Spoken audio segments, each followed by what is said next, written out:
Entonces, en algún momento todos nos enfrentamos a la bestia. Esa cosa, ¿qué es la bestia? Esa cosa que acecha en nuestro valle privado.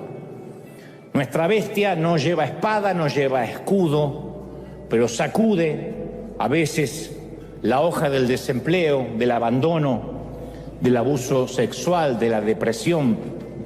Nuestro gigante no desfila por las colinas de Ela, pero presume su altura en nuestro hogar, en el dormitorio, en la oficina. Nos trae deudas que no podemos pagar, gente a la que no podemos agradar ni complacer, alcohol al cual no podemos resistir, pornografía que no podemos rechazar, un pasado que no podemos olvidar, un futuro que tememos enfrentar. Todos tenemos un gigante que aún después de esa unción y ese llamado de Dios tenemos que enfrentar. Es el bramido de nuestro Goliat. Hay temporadas que ese Goliat nos despierta con palabras de preocupación y por temporadas nos preocupa y nos desfila por la mente con pensamientos estresantes. Hay gente estresada ni siquiera por problemas reales, por ansiedades, por cosas que podrían pasar, porque hay un gigante que les vocifera en su oído todas las mañanas y respira en nuestro cuello mientras desayunamos, susurra en nuestro oído mientras caminamos, mientras conducimos. Primer pensamiento matutino, última preocupación de la noche. Nuestro Goliat regula nuestro estado de ánimo. Un gigante al que no podemos vencer, que acecha privadamente y que cada mañana está allí al costado de la cama y cada noche antes de irnos a dormir. Y ese tipo de bestias todavía recorren nuestro mundo. Hay deuda, desastres, peligro, engaño, enfermedad, depresión, lo que sea. Y se muestran insolentemente pavoneándose, nos roban el sueño, nos quitan la paz, nos succionan la alegría, nos roban la risa. Hay gente que ya no se ríe más hace mucho tiempo. Digo, con esa risa de carcajada, de que te duele la panza, porque dice, no sé, tengo como una angustia que no se me va. Es un gigante enquistado. La Biblia narra que el filisteo salía mañana y tarde a desafiar a los israelitas y los estuvo ahí así, haciendo eso por 40 días. 40 días desafiándolos, mañana y noche. ¡Ey! ¡Cobardes! ¡Ratones! Aún estoy esperando. Todos los días, mañana y noche, promediando a las 5 de la tarde. ¡Ey! ¿Habrá algún hombre para pelear? Y ellos pensaban que algún día se iba a ir. En el mejor de los casos, el gigante gruñe 40 días. En el peor, lo hace durante toda nuestra vida. La familia de Goliat era una antigua adversaria de los israelitas. Josué los había conducido a la tierra prometida 300 años atrás y desterró a todas las tribus excepto 2 ciudades, Gat y Asdod. Y Gat engendró gigantes. Y adivinen dónde se crió Goliat. En Gat. La bestia tiene una enorme G en su chaqueta. Jugó para el equipo del colegio secundario Gat. Así que los soldados de Saúl vieron a Goliat y murmuraron, oh, otra vez la burra al trigo. Mi padre peleó contra su padre. Mi abuelo peleó contra su abuelo y esto no se termina más. Son cepas, se multiplican los condenados. Y nosotros hemos dicho frases similares. ¡Oh! Terminé convertido en lo mismo que odié de mi padre. Juré que nunca iba a decir las frases que decía mi padre y ahora me encuentro diciéndolas. Otros dicen, ¿sabes? Los gritos, el griterío y la violencia envenenan nuestro árbol genealógico. Mi abuelo era violento, mi padre era violento y hoy me doy cuenta que enseguida alguien aprieta mis botones y una violencia que parece que corre por mis genes salta en mí. Otras más sinceras, tocadas por Dios, dice, mi abuela era chismosa. Mi madre era chismosa y yo tengo que contar esto para que estés orando. Es el viejo Goliat. El viejo Goliat ha estado desafiando tu familia por años. Es el viejo matón del patio que acecha desde siempre tu familia, tu árbol genealógico. Él atormentó a nuestros padres, a nuestros abuelos y ahora viene por nosotros. Dios no te hubiese traído a la tierra sin un propósito, aunque te dijeron que eras un accidente o una noche de descuido del viejo.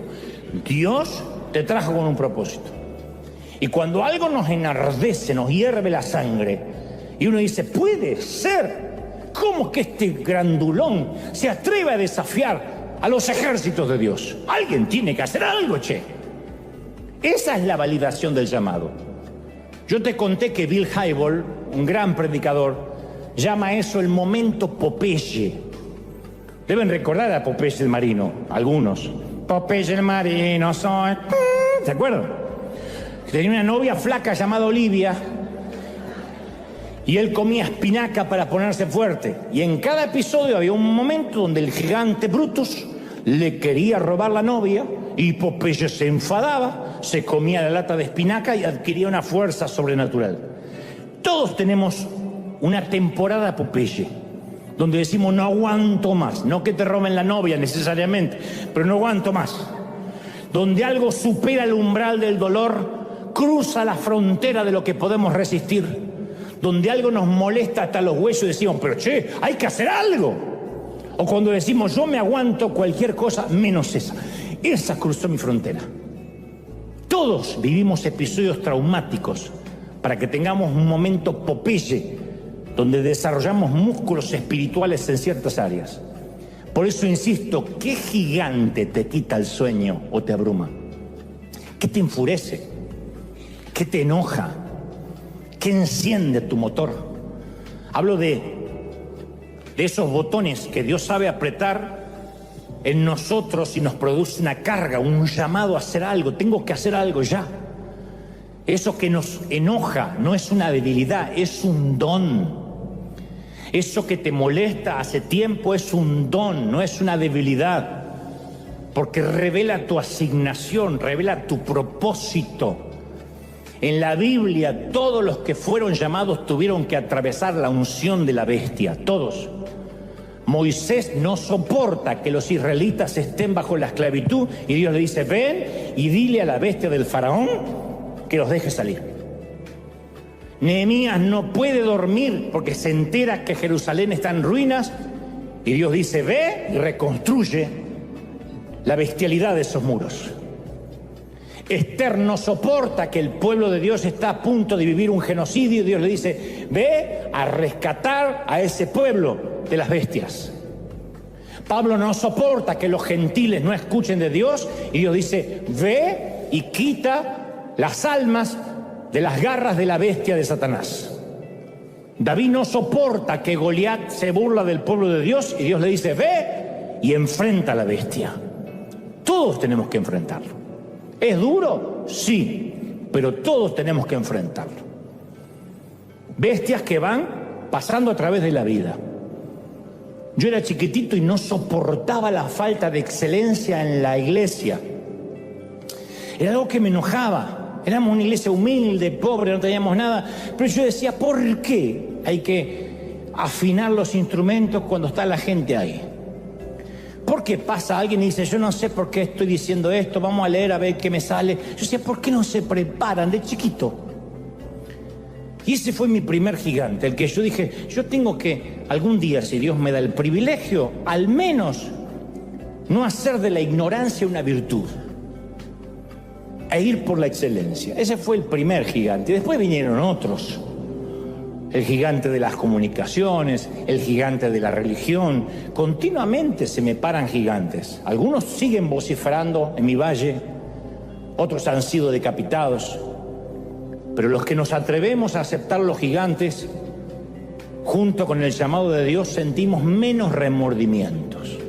Hablo de ese momento en que tampoco te llegó esa carta o esa respuesta que esperabas o aquel llamado. Todos conocemos ese desazón que se siente cuando se espera el sonido del teléfono un correo electrónico, la respuesta a una solicitud, la contestación a una aplicación. Para ese momento se han acuñado muchas frases que repetimos todos. Uno es: y al final me dejaron con las manos vacías, hice la fila y contrataron al que estaba adelante, y alguien nos dice para alentarnos: y bueno, espérate sentado que parado te vas a cansar. Me dejaron como novia de rancho, esperando, no me llamaron. Pero la frase más famosa y más histórica respecto a esta línea del relato es: está afuera, esperando, cuidando las ovejas. Este fue el caso de David, está afuera. Es una frase que tipifica: no importa, ahí está esperando que algo le pase en la vida, que algo lo sorprenda, está afuera cuidando las ovejas. Esa fue la frase, y es hasta la fecha la frase que tipifica la desazón de sentirse excluido, que no te llaman, que no te convocan. Pero antes de contarte la historia, que yo sé que la mayoría quizá conoce, tengo que hacerte un poquitito de historia para meternos en contexto, en tiempo y en espacio. El año 1000 antes de Cristo era una época muy mala para las tribus de Israel. El libro de Jueces 21:15 retrata esos tiempos con una frase que hiela la sangre, que preocuparía a cualquier nación. La frase es: en aquella época no había rey en Israel y cada uno hacía lo que se le placía. Ese era el resumen de la ciudadanía de Israel. No había rey, obviamente no había presidente democrático, porque no era una república, así que cada uno hacía lo que se le antojaba. Hemos aprendido que un mal presidente, un mal rey, puede causar serios problemas, pero la anarquía es peor que eso. Cuando no hay una cabeza, cuando una nación está acéfala, eso nunca va a engendrar nada bueno. Y la gente en Israel, para salvar ese enorme barco que se estaba hundiendo llamado Israel, exigió tener un rey. Querían tener un rey como el resto de las naciones. Y resulta que la elección de la gente resultó ser fatal, un error garrafal, porque en poco tiempo ese rey, que se llamaba Saúl, se había convertido en un dictador hegemónico, ya no escuchaba a Dios, se transformó en un maníaco, en un petulante, ególatra, y hasta la Biblia narra endemoniado, que consultaba con brujas. Ya no era el rey que solía ser. Como si fuera poco, además de tener un rey que estaba endemoniado y loco, Israel tenía la oposición de los filisteos, que no era el partido contrario como hoy podría ocurrir en cualquier país. Estos eran enemigos de verdad, guerreros sanguinarios, descendientes de gigantes, filisteos, que monopolizaban el hierro. Los filisteos construyeron ciudades, los hebreos se agrupaban en tribus y en tiendas. Los filisteos hacían tronar sus carros, los israelitas respondían con instrumentos de labranza, de agricultura, o sea, era la antítesis de la nación. Los filisteos producían armas de acero, los hebreos peleaban con hondas y con flechas primitivas. Y Primera de Samuel 13:22 relata: así que ninguno de los soldados israelitas tenía espada o lanza, excepto Saúl y Jonatán. O sea, cuando Hollywood retrata las películas de Israel en los inicios contra los filisteos, se equivoca en colocar a un ejército israelita armado, porque no había espadas, no tenían armas. Armaban cuchillos con labranza, con rastrillos, con cosas que les servían para la agricultura, pero no tenían armas porque los filisteos eran los dueños del hierro, lo habían monopolizado. A excepción de Saúl y su hijo Jonatán, nadie tenía espadas en Israel. Entonces la nación estaba debilitada. Para los ojos de Dios, Saúl ya no era el rey. Y entonces el Señor, en ese contexto político álgido, complejo, le dice a Samuel, que era su profeta, le dice: ¿cuánto tiempo vas a llorisquear por Saúl? Yo ya lo rechacé como rey de Israel. Tiene corona, pero para mí ya no es el rey, dice Dios. Llena tu aceite llena de aceite tu cuerno y ponte en camino. Voy a enviarte a un sitio llamado Belén, a la casa de un tal Isaí, que es un granjero, porque me he escogido como nuevo rey a uno de sus hijos. Dios le da una orden atípica al profeta. Este ya no es el rey. Está en el trono, tiene corona, pero esa corona es para que le llueva y le moje la cabeza, nada más. Porque yo no lo considero rey. Duele cuando el jefe elige el escote o las piernas por sobre el carácter y sobre el talento. Duele muchísimo cuando la maestra elige al estudiante que tiene las cuotas del colegio al día por encima de los más aplicados. Cuando los pastores eligen a sus propios hijos en una muestra de claro nepotismo por encima de los que realmente son llamados. Duele cuando los padres muestran a sus hijos más avanzados por Instagram, pero ocultan a los menos iluminados, ¿no? Sin embargo, Dios ve al muchacho desgarbado y le dice a Samuel, este es, el que cuida ovejas, este es, levántate y úngelo. Y ahora David, que esa mañana se levantó a cuidar ovejas, que no esperaba que su día iba a terminar de otra manera. Ahora David es el nuevo rey, no lo sabe nadie, pero es el nuevo rey. Y es el elegido por Dios, tampoco lo sabe nadie, a excepción de sus hermanos y de sus padres, que deben pensar, esto es un chiste. Pero ahora es el nuevo rey, es el nuevo elegido, es el nuevo ungido. Dudo que el padre haya creído que era el ungido. El padre les habrá dicho a los demás muchachos, a los hermanos de David, me parece que este Samuel ya no está bien, deberían cambiar los profetas y jubilarlos a determinada edad, porque mirá quién vino a elegir. Y los demás todos vestidos con traje, papá, y nosotros no. Lo siento. I'm so sorry. Quizá ustedes no son blancos. Y este es el otro punto, de cual muchos nos podemos identificar. Sabemos que Dios nos eligió. Hay mucha gente acá que dice, yo sé que hay un propósito para conmigo. Hay gente del otro lado que dice, yo sé que tengo la certeza de que Dios me sacó del césped del olvido, que tiene un gran plan para mí. Hay gente que dice, yo sé que hay un gran plan, que hay algo más que congregarme, que ver el mensaje vía YouTube. Tenemos la unción, tenemos el llamado, pero nos falta la validación. Nos falta el reconocimiento, pero no el reconocimiento del aplauso humano. Hablo la validación incluso de que Dios nos llamó. Tenemos la unción, pero nos falta la validación. Recibimos el aceite, pero todavía no tenemos la identidad. Hay mucha gente que me escribe y me dice, yo sé que hay algo grande para conmigo. No hablemos solo de ministerio, de empresas, de emprender una compañía, de lo que sea, pero dicen todavía no está la confirmación, le dicen confirmación, yo prefiero llamarle validación, la seguridad de que Dios nos llamó, porque entre esa unción que llega hasta que se cumple hay un mar de dudas. ¿Será que me pareció? ¿Será que fue real? Tenemos el llamado, sí, pero todavía no está activado. Como esas tarjetas de crédito que llegan con un sticker que dice llame a tal teléfono para que la tarjeta se active. Entonces hay muchos que tienen el llamado de Dios, el propósito, pero no está activado.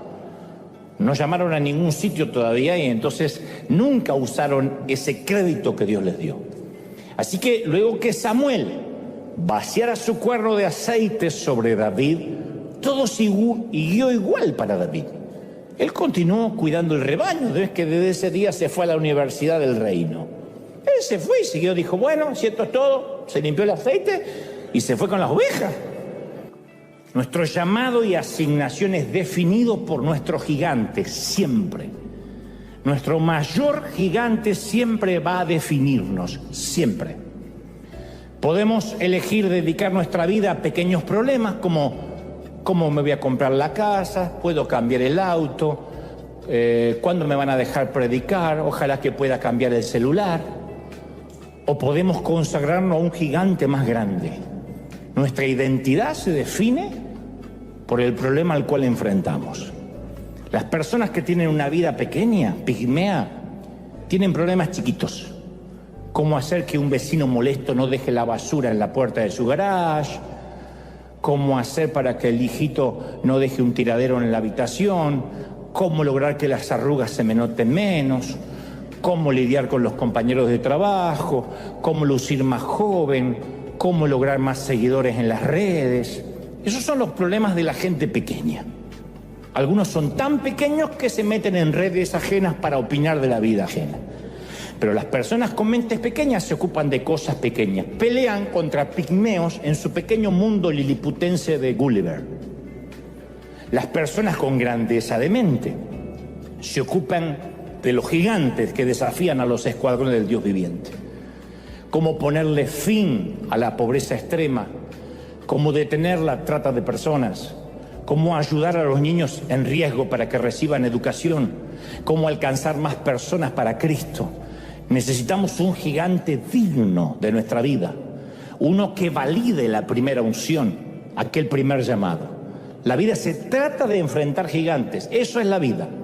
Vive lo suficiente y enfrentarás tu gigante. Siempre que Dios pone la vista en alguien, y caramba que acá la ha puesto en todos, nos va a llamar a enfrentar un gigante. El crecimiento es la habilidad de enfrentarlos, no de evitarlos. La habilidad de hacerle frente a monstruos cada vez más grandes. A veces desearíamos preguntarnos unos a otros, ¿tienes un gigante digno de tu vida? ¿A qué bestia te dedicas a decapitar por el resto de tu vida? ¿Qué bestia? Las personas que seguimos a Jesús nos hacemos esa pregunta, Señor, para encarar, ¿qué gigante te gustaría usarme? ¿Qué tipo de gigante quisieras que derribe? Los seguidores de Jesús aceptamos los gigantes con toda intención, son parte de nuestro llamado. Cuando alguien pregunta, ¿cuál es la voluntad de Dios para mi vida? En realidad se está preguntando, ¿a qué tipos de gigantes me voy a tener que enfrentar el resto de mi vida? Porque una de las cosas que confirma nuestro llamado es cuando algo nos enoja, cuando nos conmueve el corazón, cuando cada uno de nosotros es la respuesta a un problema, sí o sí, si no, no hubiésemos nacido. Y le recuerda al sacerdote, no te dejes impresionar por la apariencia, ni por la estatura, porque yo los estoy rechazando. La gente se fija en las apariencias, yo me fijo en el corazón. No estás buscando correctamente, yo estoy buscando un corazón y vos estás buscando lo que se ve de afuera. Vos estás buscando lo que se luce y yo estoy buscando corazón. Desfilan 7 hijos, trae los 7. Ninguno califica, son todos bonitos, carilindos, ninguno califica. Y Samuel 7 que vino por venir, que está perdiendo el tiempo, entonces se le ocurre hacer una pregunta casi inocente. Esa es pregunta retórica, no espera una respuesta, pero qué sé yo, nada se pierde con preguntar. Y le dice, sepa disculpar, don Isaí. De casualidad no tiene un hijo más, ¿no? Sí. Y casi como al descuido, con cierta desidia, Isaí responde, queda el más chiquito, que está cuidando el rebaño. Está allá afuera, el más pequeño, el muchacho. ¿Y por qué está afuera? Porque lo ponemos donde no cause problemas. Y ahí es donde David ingresa por primera vez a nuestra historia. Es la primera vez que sabremos de él. Es la primera vez que la humanidad sabrá de él. Por ahora es el muchacho que va al buzón todos los días esperando una respuesta, que espera el llamado telefónico, la respuesta a la aplicación. Por ahora es el muchacho que el padre olvidó contar. Pero las Escrituras le van a dedicar 66 capítulos a su vida. No hay otro personaje en la Biblia que tenga tantos capítulos dedicados a su vida. 66 capítulos le dedicará a la Biblia. El Nuevo Testamento lo va a mencionar 59 veces, más que a cualquier otro. Este chavito, que no pudo aplicar para el desfile ante Samuel, para estar en el American Idol o en el Israel Idol, fundará y habitará la ciudad más importante del mundo, Jerusalén. Es más, al propio Hijo de Dios, a Jesucristo, lo van a llamar el Hijo de David. No le dirán el hijo de Moisés, el hijo de Abraham, le dirán el Hijo de David, Hijo de David, como una muestra de honor, de honra a su antepasado. A este niño, que todavía no lo incluyen en las reuniones familiares, lo van a llamar rey, guerrero, trovador, matagigantes. Y es exactamente en este punto donde la mayoría nos identificamos con este muchacho. Porque todos caminamos por ese césped de la exclusión, el pasto de las laderas del olvido, del ninguneo. Todos tenemos esa historia para contar. Si escargo un poquito, yo estoy seguro que la mayoría me va a decir, sí, alguna vez a mí me ningunearon, me mostraron indiferencia, me dejaron a un costado, tal vez no en una reunión familiar, pero sí en una invitación, en una aplicación, en este país por no saber el idioma, etc. A muchos nos han clasificado por el tamaño de la casa, por el color de la piel, por la documentación. Y fue entonces que David, cuando se mete en el campamento de los hebreos, por primera vez ve a la bestia. El monstruo mide 2,97 metros, casi 3 metros. Eso es el doble de lo que yo mido. Carga 72 kilos de armadura. Gruñe como Godzilla o King Kong. Mide 50 centímetros de cuello. 142 centímetros de cintura. Y alguno pensó que estaba gordito. 100. Eso es mucho. Y en ese preciso momento, el muchachito olvidado por su propio padre, no convocado a las reuniones familiares, escucha al rufián desafiar a Israel.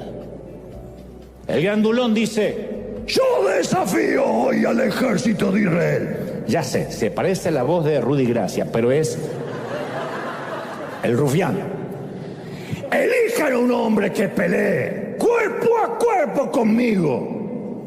Él y una multitud de filisteos han convertido la mitad de ese valle en un bosque de lanzas, de jabalinas, una banda de rufianes con pañuelos en sus cabezas y olores corporales feos.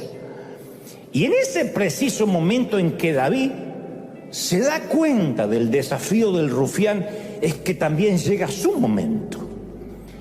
Él entiende, o no sé si lo entiende, pero lo que está ocurriendo es que luego de la primera unción de Samuel, esta quizás sea la más importante para su vida, digo para David.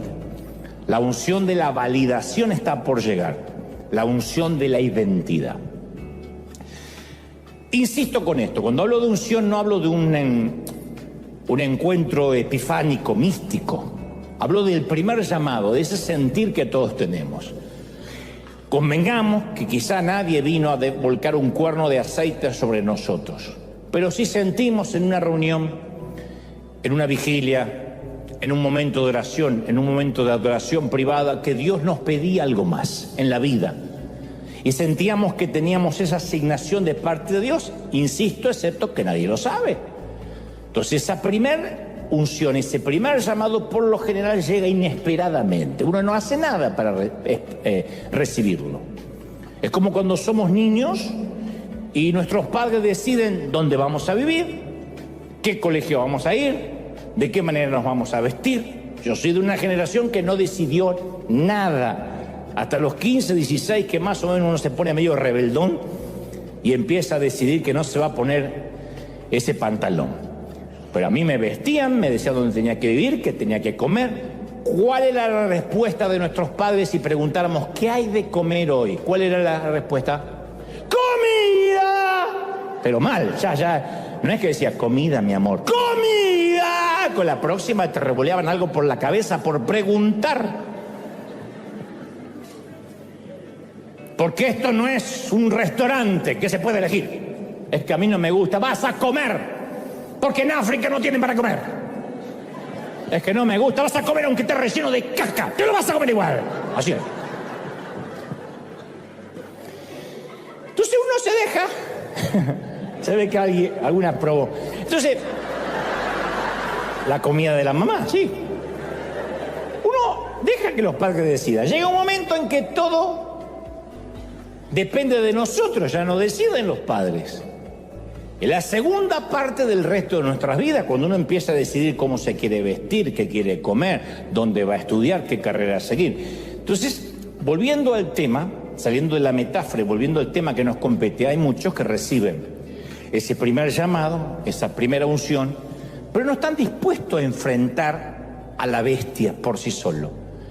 Y entonces aquel primer aceite se pierde, se vuelve pútrido, como le sucedió al mismo Saúl.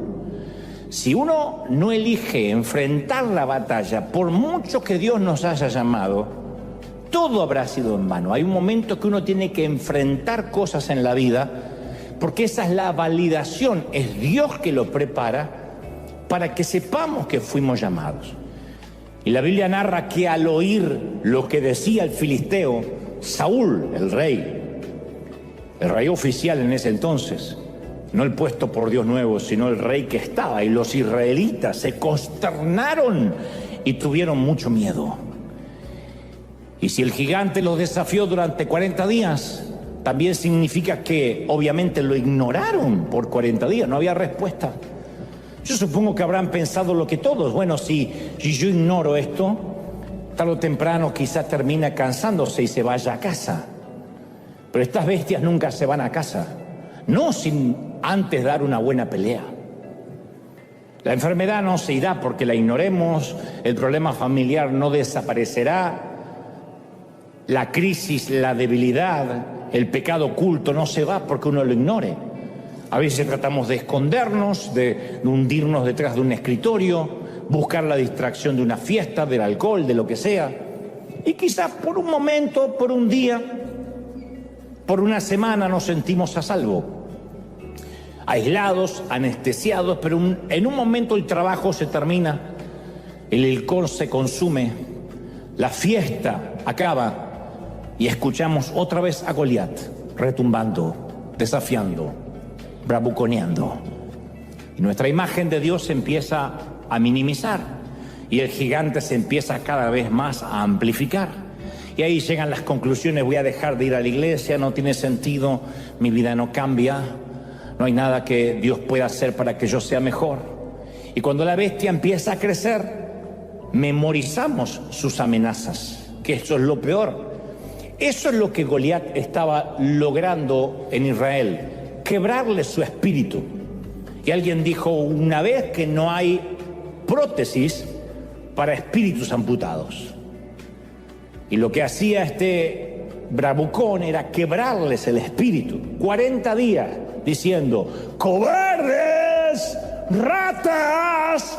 ¡Ey, gallina! ¡Manden un hombre a pelear! Todos los días, todos los días, todos los días. Eso no causa gracia. Y a veces hemos escuchado esas amenazas durante tanto tiempo que hasta podemos visualizar los vellos del pecho de Goliat. Porque sabemos de memoria nuestras debilidades, nos las han gritado todos los días, durante años. Pero hacer una lista de nuestras heridas, de nuestras debilidades, no significa tener la posibilidad de curarlas. Detallar nuestros problemas e ignorarlos no los va a resolver. ¿De qué nos sirve ir a un médico que nos da la patología y nos dice: esta es su enfermedad, y luego no nos da la terapia? Pero hay de los que creen que reconociendo el problema ya está listo, no hay que enfrentarlo. Si Dios alguna vez me eligió, si Dios alguna vez me ungió, ese problema debe desaparecer por sí mismo, y no lo hará. David oyó al mismo gigante tratando de quebrar los espíritus de Israel, pero no llegó a la misma conclusión que el resto. La Biblia dice que David preguntó a los que estaban con él: ¡Ey! ¿Quién se cree este filisteo pagano que se atreve a desafiar al ejército del Dios viviente? El muchacho no debería hablar, no es soldado, para empezar. Pero dice: ¿quién se cree esta bola de grasa para atentar contra los escuadrones, desafiar a los escuadrones del Dios viviente. Hasta ese momento nadie había mencionado a Dios. El pueblo de Dios no había mencionado a Dios. Los soldados no lo mencionaron, nunca pronunciaron su nombre. Saúl nunca mencionó a Dios. Fue David el que lo dijo por primera vez en el campamento. Y David no pregunta por las aptitudes de Goliat, su edad, su clase social, el cociente intelectual. David no pregunta sobre cuánto pesa la lanza, el tamaño del escudo, el significado del tatuaje de la calavera en el brazo. No pregunta. David no piensa que ese petulante que se pasea por la colina tiene una historia que contar. Él solo piensa en las huestes, las tropas del Dios viviente. Lo primero que se le cruza a Dios, a él, es su Dios. ¿No es maravilloso? ¿Por qué? Porque David ve lo que los demás no están viendo y rechaza ver lo que los otros sí están viendo. Pero hay algo que me fascina más. Son los términos militares que usó David, aunque el tipo nunca fue soldado de infantería. Esta es la manera que David se expresa en menos de una hora. Yo creo que fue en media hora, pero si uno lee correlativamente las escrituras, vamos a ver que David dice, primero, las huestes, las tropas del Dios viviente. Luego dice, el Señor de los ejércitos, el Dios de las huestes de Israel. Luego aclara y dice, el Señor, le dice al gigante, te entregará en mis manos y toda la tierra sabrá que hay un Dios de los ejércitos. El Señor dará la victoria sin espada ni lanza, porque esta batalla, le dice al rey Saúl, esta guerra es del Señor y Él los entregará en nuestras manos. Yo cuento al menos 9 referencias a Dios. Las menciones a Dios de David superan a las de Goliat 9-2. ¿Cómo se compara esta proporción con nuestra forma de hablar? ¿Consideramos el poder de Dios al menos 4 veces más, para parecernos a David, al menos 4 veces más que lo que consideramos nuestros problemas? Nuestra lista de bendiciones es 4 veces más larga que nuestra lista de peticiones. Nuestra lista de agradecimientos es 4 veces más larga que la lista de peticiones. Nuestro archivo mental de agradecimiento por las veces que Dios nos libró es 4 veces más grueso que nuestro archivo mental de quejas. Porque si uno recuerda de dónde Dios nos sacó y cómo Dios nos bendijo, uno va a concluir en lo mismo que David. Así como me libró ya una vez de osos y leones, me liberará de este. Son siempre las mismas bestias, con 2 patas, con 4, con 8, son siempre las mismas bestias y Dios sigue estando en el trono. ¿Lo creemos? ¿Sí o no? ¡Aleluya! Pero volvamos a nuestro muchacho. Conoces la historia.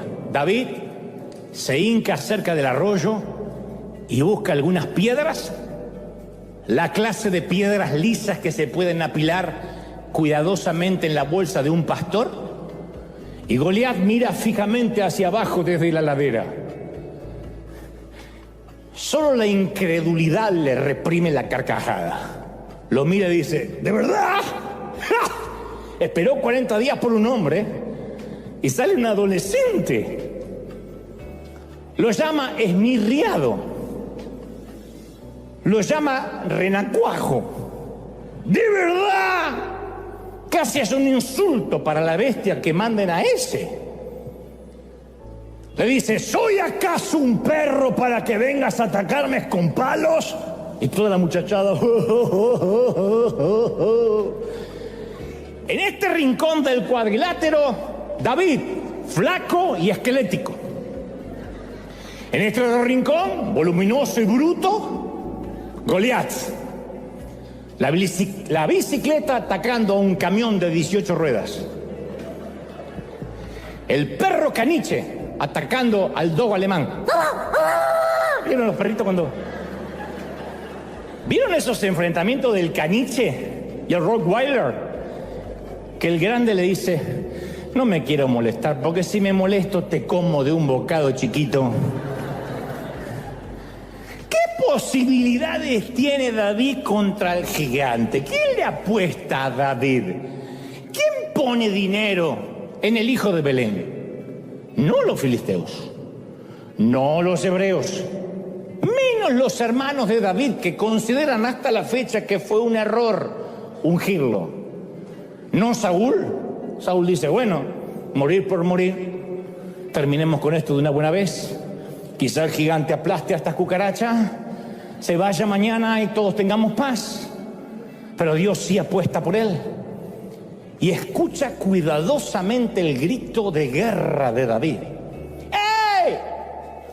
¡Tú vienes a mí con espada, con lanza, jabalina! Yo vengo a ti en el nombre del Dios Todopoderoso, el Dios de los ejércitos de Israel, a quien tú has desafiado. ¿De qué hablas, pulga? Hoy mismo tenía que gritar porque el tipo estaba allá y era alto. Hoy mismo el Señor te entregará a mis manos y te mataré. Y te cortaré la cabeza. Hoy mismo echaré los cadáveres del ejército filisteo. Y ahí le sale el argentino de adentro y empieza a agrandar la oferta. Voy por todos. Y los cadáveres de tu ejército los echaré a las aves del cielo, a las fieras del campo, y todo el mundo sabrá que hay un Dios en Israel.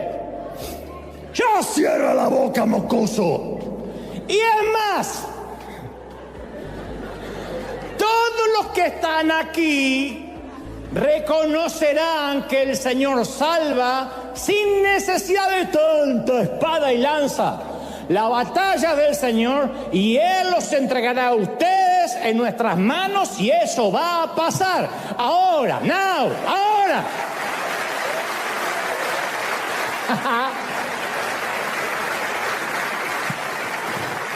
En mi caso, yo pude haberme quedado con una profecía que recibí en el año 91, que entre otras cosas decía, pastor de los jóvenes te dirán, y te entregaré los medios de comunicación y te prestaré los oídos de muchas generaciones. Allá en el 91, cuando yo no le hablaba ni a dos personas juntas, cuando era súper tímido, cuando casi no podía articular palabra. Otros como yo recibieron las mismas palabras o palabras similares. Yo pude haberme quedado con esa palabra guardada en un cofre, como quien guarda una semilla de fe en una caja. Cuando la abre dentro de 30 años sigue siendo semilla. Si no se planta, es semilla. La semilla tiene poder cuando cae a la tierra y muere y germina. La palabra que nos dan puede ser muy bonita, pero hay un momento que puede quedar en un lindo papel como una hermosa promesa o cumplirse. Esa palabra que yo recibí en el año 91 fue el cuerno que cayó sobre mi cabeza, el cuerno de aceite donde el Señor me dijo, yo te elegí, no hice nada para buscarlo. Dios sabe que yo no estaba en búsqueda de una palabra, pero Dios me sacó, como a David, del césped de la exclusión.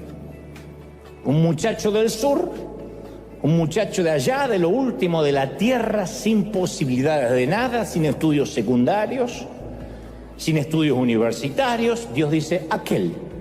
Yo creo que Dios, no me estoy comparando con David, pero creo que Dios también fue a mi casa en Billinghurst, en Buenos Aires, y le dijo a mi papá, ¿tiene hijos para ungir? Y mi papá llevó a mis 3 hermanos.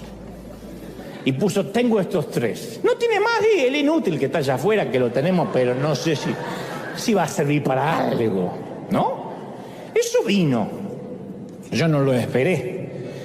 Pero después tuve que rentar un estadio con 24 años de edad, sin dinero, sin recursos, sin apoyo, con vientos en contra, sin experiencia. Eso es lo que yo llamo la unción de la bestia. la validación de la primera palabra profética, el examen práctico después de todos los exámenes orales. Bueno, ahora viene la práctica. Hasta cuando uno aprende, va a sacarse la licencia de conducir. Primero uno rinde el examen oral, que significa esta señal, no doble, no, frene, pare, cuidado, chinito. Y después uno hace el examen práctico, ¿o no? Y me gusta el detalle, los ejércitos de Israel. David, creo que fue el primer argentino de la historia. Él habla de los ejércitos. ¿Ejércitos? Apenas hay un ejército y está temblando. David habla de los ejércitos de Israel. Hay uno. Hay un solo ejército y ninguno quiere pelear. ¿Qué son los ejércitos? David sabe que están los aliados del cielo. Él ve un pelotón de ángeles, una infantería de santos, las armas del viento, las fuerzas de la tierra. David sabe que si a Dios se le antoja, puede enviar granizo como lo hizo con Moisés, derrumbar paredes como lo hizo con Josué, provocar truenos como lo hizo con Samuel. Así que David mira al ejército de Israel, pero mira a los otros aliados. Entonces David se apura, corre hacia la línea de batalla para hacerle frente al gigante. Los hermanos de David se cubren los ojos por temor y por vergüenza. Saúl retiene la respiración, como ese último penal de Argentina a Francia.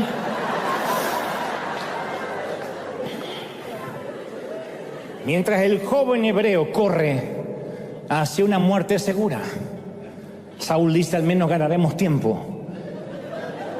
Goliat echa su cabeza hacia atrás, riendo. Suficiente como para que el casco se le levante y exponga la frente. David localiza el objetivo, mide las coordenadas y el sonido del remolino de la onda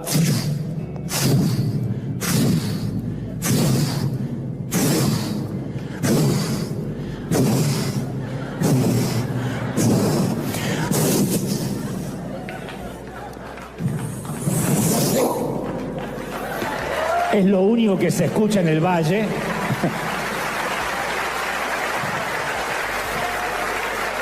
La Biblia dice que saca una piedra, literalmente, y se hinca en la frente, y con la piedra incrustada entre ceja y ceja, el filisteo cayó de bruces al suelo. La piedra va como un torpedo directo hacia el cráneo. David le hizo una lobotomía a la bestia. Y Goliat cruza los ojos, dobla las piernas y se derrite. La enorme bestia colapsa, cae a la tierra y muere. David, tal como lo prometió, corre hacia él, arranca la espada de su vaina, le corta la enorme cabezota al viejo matón palestino. Ahora, este puede que sea el punto neurálgico del mensaje. Al único humano que Dios llamó un hombre conforme a mi corazón fue a David. Dios no le dio este apodo o denominación a nadie más, ni a Abraham, ni a Moisés, ni a Josué. Ni a Abraham, que era su amigo, le dijo: tienes un corazón como el mío. A Pablo lo llamó su apóstol, a Juan su discípulo amado, pero a ninguno le dijo: tienes un corazón como el mío, porque ese es un halago muy profundo. O sea, está diciendo: el corazón de este tipo es similar al mío, los dos pensamos igual. Uno va a la historia de David y dice: ¿qué vio Dios en él? Porque esto no lo dice cuando David es un muchachito. Lo dice cuando incluso David ya es un anciano. Este muchacho se caía tanto como cuando se levantaba. Tambaleaba a menudo como conquistaba y tambaleaba. Miraba sin miedo a Goliat, pero se comía con esos mismos ojos a una tal Betsabé que no era su mujer. Desafiaba a los que se burlaban de Dios en el valle y de pronto se unía a ellos en el desierto. Un día era un lobo solitario y el otro día era compinche de la mafia. Podía conducir ejércitos, pero no podía manejar a su familia. Los hijos eran un desastre. Tuvo más problemas familiares que los peluches. No se me ocurrió otro ahora, perdón, sorry. Furioso, estratega, astuto, político, 8 esposas, 10 amantes. Un hombre conforme a mi corazón, dijo Dios. Algunas de las historias más tristes son los riesgos que nunca se corrieron, la obediencia que nunca ofrecimos, la generosidad que nunca brindamos, las aventuras que nunca sucedieron, las vidas que nunca llegamos a vivir. En la mayoría de los casos el remordimiento a corto plazo tiene que ver con haber hecho algo. Se llama remordimiento a corto plazo. ¡Ay, no tenía que haber comido esa hamburguesa, pero me tenté! ¿Para qué habré aceptado salir con ese chico? ¡Qué pérdida de tiempo! No veía la hora que se termine la cita. Remordimiento a corto plazo. Pero a medida que envejecemos, sentimos remordimiento a largo plazo por las cosas que no hicimos. La declaración de amor que nunca dijimos, la oportunidad de servir que nunca aprovechamos, el regalo valioso que nunca dimos, el beso tan ansiado que nunca robamos. Y comenzamos la vida sintiendo remordimiento por cosas equivocadas que hicimos, pero la terminamos a la vida con remordimiento por todo aquello que no hicimos. Por eso insisto, el perfeccionismo es el gran enemigo del crecimiento espiritual. No siempre vamos a estar listos. Y si viéramos a nuestros gigantes como una validación de nuestro llamado, y si fuera este gigante el que te va a sacar del anonimato y te va a otorgar la identidad que Dios quiere darte, y si en lugar de lamentarnos le damos la bienvenida al gigante, no digo que estemos felices, pero esa enfermedad, hasta ese cáncer, puede ser la oportunidad de Dios para flexionar nuestros músculos espirituales y terapéuticos. La debilidad o ese pecado puede ser la oportunidad de Dios para exhibir su gracia en nosotros. Esa deuda puede ser la oportunidad que Dios necesita para mostrarnos que Él es el proveedor, no el banco. Esa familia difícil que te tocó puede ser la oportunidad de la muestra del poder de Dios. Y que Dios te muestre que Él te da su favor a pesar de la crisis que estás viviendo. No hay mejor cosa que sentirse indigno y el favor de Dios sigue. Y Dios te dice, ¿ves? Yo no cambio. Entonces tenemos que ver nuestro enfrentamiento del valle como un lienzo en el que Dios va a pintar su gloria. Y este mensaje va para aquellos que tienen el llamado, pero le falta la validación, la confirmación de que fueron llamados. Recibiste el aceite, pero no tienes la identidad. Y hoy es el único momento de nuestras vidas en que Dios nos va a preguntar si estamos dispuestos a enfrentar al gigante del cual todos huyen o ignoran. Él nos está preguntando esta mañana, tarde o noche, si estamos dispuestos a correr a la línea de batalla y recibir la unción de la bestia. La primera la quieren todos. El aceite, la chiripiorca la quieren todos. Pero estamos dispuestos a batallar y que eso nos saque del anonimato. La validación va a venir no por intención de Dios, sino por intención nuestra. El día que enfrentamos lo que tengamos que enfrentar. El día que decidamos lo que estamos posponiendo por decidir. Dios me dice que te diga, no esperes más, no es el lunes, es hoy. No es julio, es este día. No es a fin de año, no es el 2025. Hoy vas a decirle, bola de grasa, ¿cómo te atreves a desafiar a los escuadrones del Dios viviente? Y Dios peleará por ti. ¿Cuántos lo creen? Díganme amén. ¡Aleluya! Vamos a ponerlo de pie. Y cuando te ponga de pie, ¿qué tal si celebramos al Dios de los ejércitos, a las huestes, a las tropas del cielo, a los aliados del cielo, a las tropas de infantería, de aeronáutica, de marina que tiene Dios? Porque cuando Él mueve los cielos y la tierra, todo se mueve a su alrededor. Dan un aplauso al Rey de Reyes, al Señor, al Dios de los ejércitos de Israel. ¡Aleluya! ¿Tú lo crees?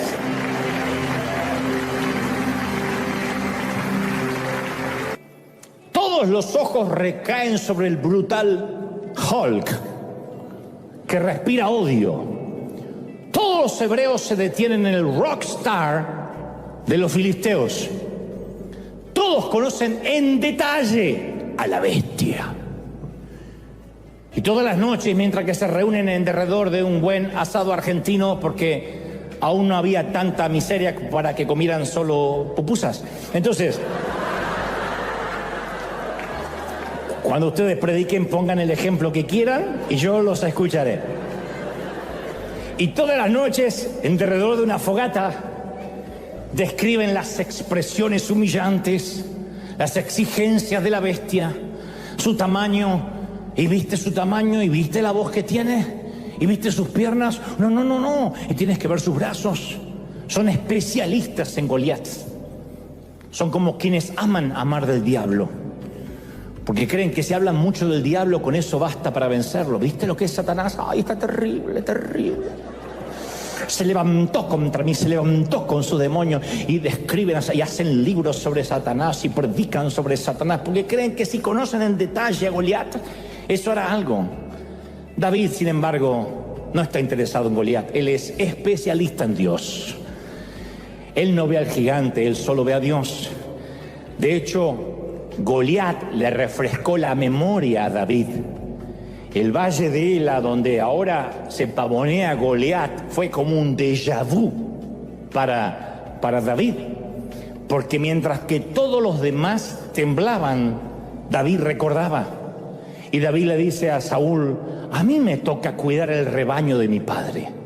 Y cuando viene un león o un oso, Saúl dice: ey, no hablamos ni de leones ni de osos. Es lo mismo, una bestia. Y se lleva una oveja del rebaño, yo lo persigo y lo golpeo hasta que suelta la presa. No digo, bueno, una oveja menos. Y si el animal me ataca, yo lo sigo golpeando hasta matarlo. Y si este siervo de su majestad ha matado leones y ha matado osos con sus manos, lo mismo puedo hacer con este tipo, con este filisteo pagano. Pero no porque yo sea más que él, sino porque está desafiando al ejército del Dios viviente. A mí me fascina esa historia, ¿sí o no?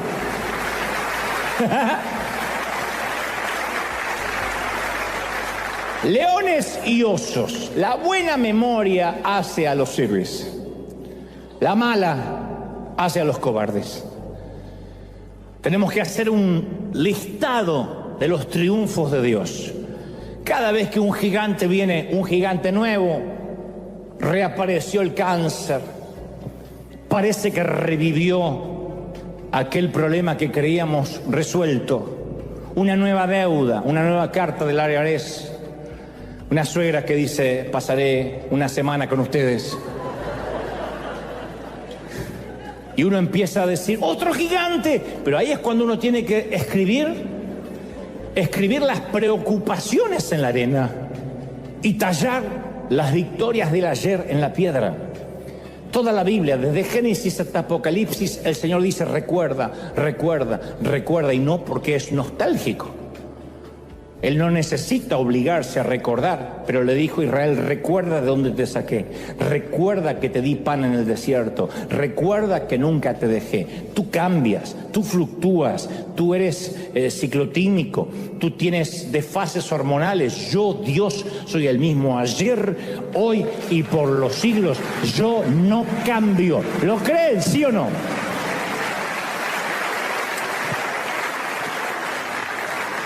Lo que Dios haya visto en él nos da esperanza a todos nosotros. Porque la vida de David tiene poco que ofrecer al evangélico religioso. Los que se creen muy perfectos se decepcionan mucho con David. Pero los que somos falibles, los que conocemos nuestras miserias, los rotos, sabemos que estamos en la misma montaña rusa de David llamada vida. En los momentos buenos de David, nadie es mejor que él. En los peores momentos, nadie es peor que él. El corazón amado de Dios es una persona con muchos altibajos, muchos.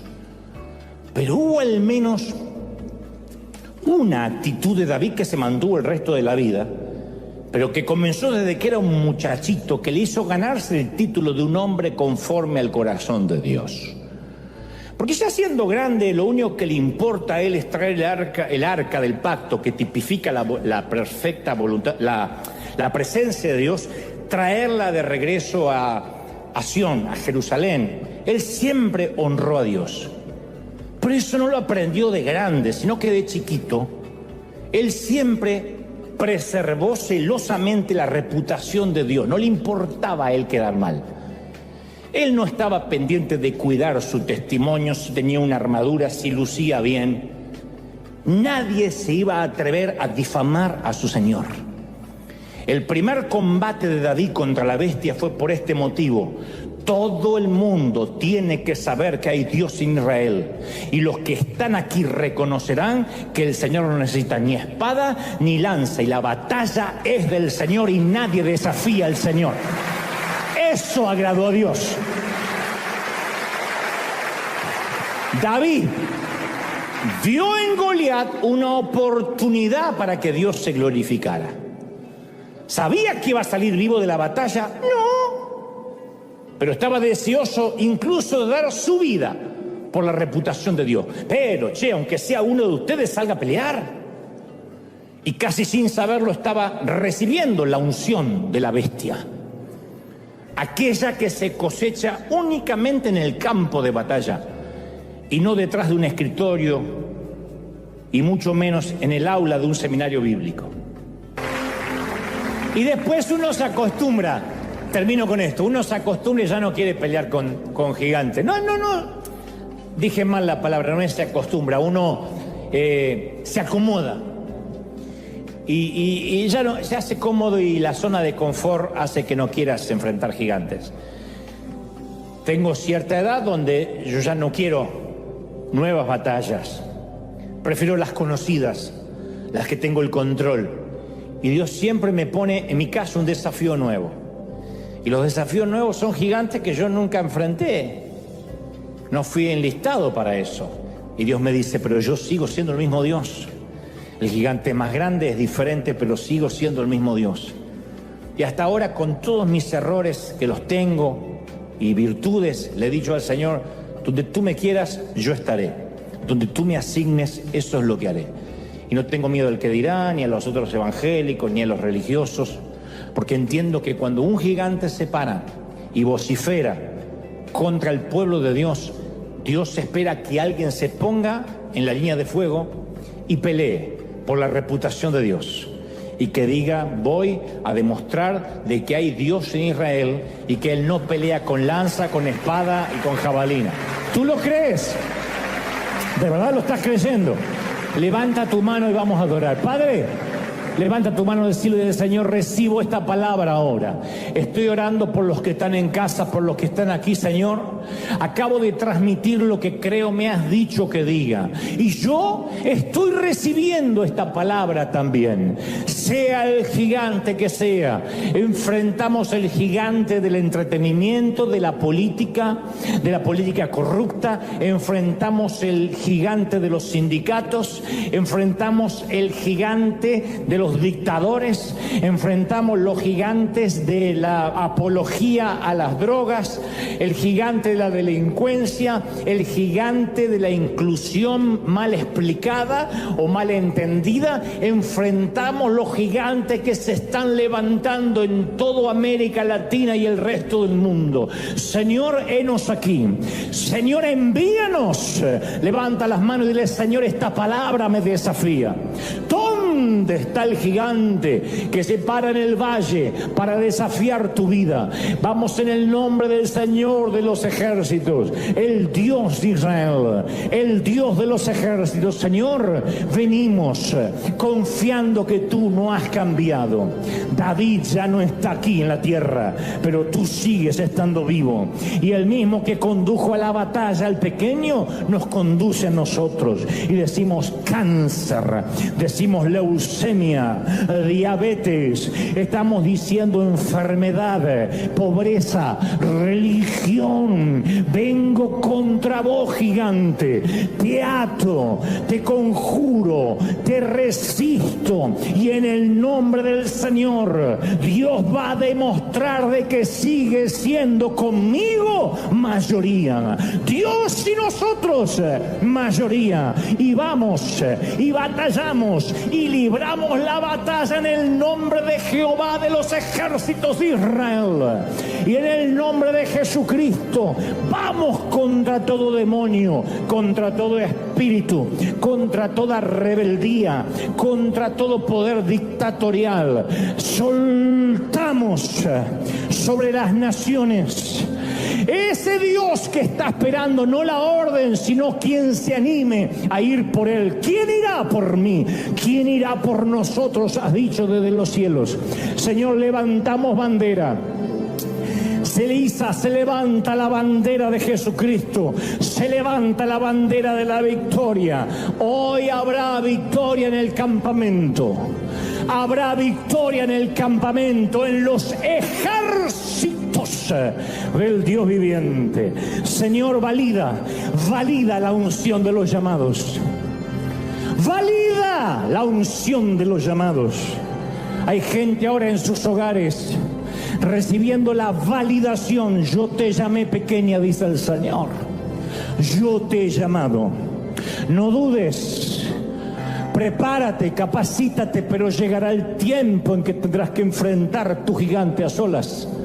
Y yo estaré contigo a solas para los que miran, pero tú sabrás que los aliados, los ejércitos del cielo, del Dios viviente, estarán allí. Oh, a los que están en casa, los pastores cansados, con los brazos cansados, Dios me dice, consiervo, no te entregues, no te rindas, campeón, no te rindas, Dios pelea por ti. Se han levantado gigantes de división, de murmuración, de difamación, mas venimos en el nombre del Señor de los ejércitos.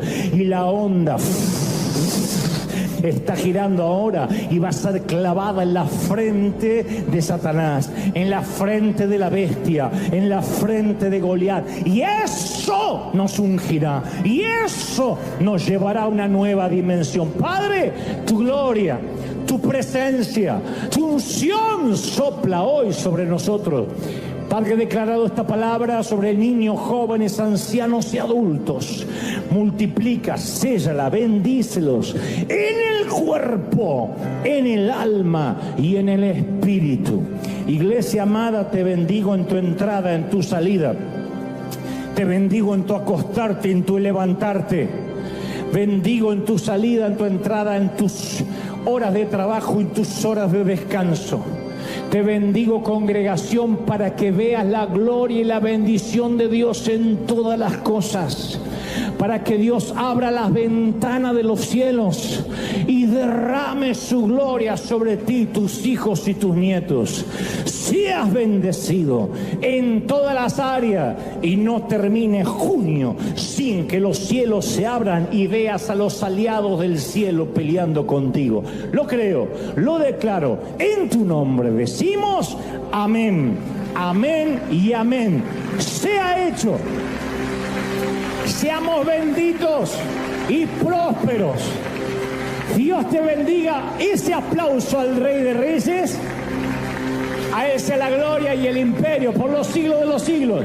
Chao, gente. Firme como talón de oso. Bendecido. Chao.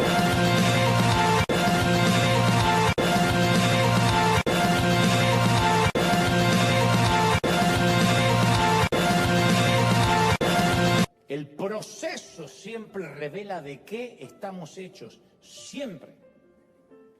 Por eso cada día me convenzo más que el secreto de un buen liderazgo es saber en quién delegar ciertas responsabilidades. Yo hablo mucho con otros pastores que me dicen, me dividieron la iglesia, el líder de jóvenes se llevó 40 jóvenes tras de sí, el otro fulanito se abrió una iglesia a 3 cuadras. Yo siempre le digo, la gente no tiene la culpa. Uno tiene que tener el discernimiento para saber qué lugar, qué sitio puede ocupar cada quien. ¿Quién está preparado para que le digan pastor? Porque a algunos le dicen pastor y se elevó como flatulencia de buzo.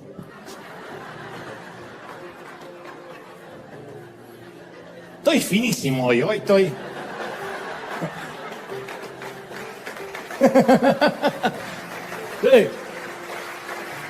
Yo he entendido que un líder puede pervertir a una muy buena persona asignándole una responsabilidad que está por encima de su carácter.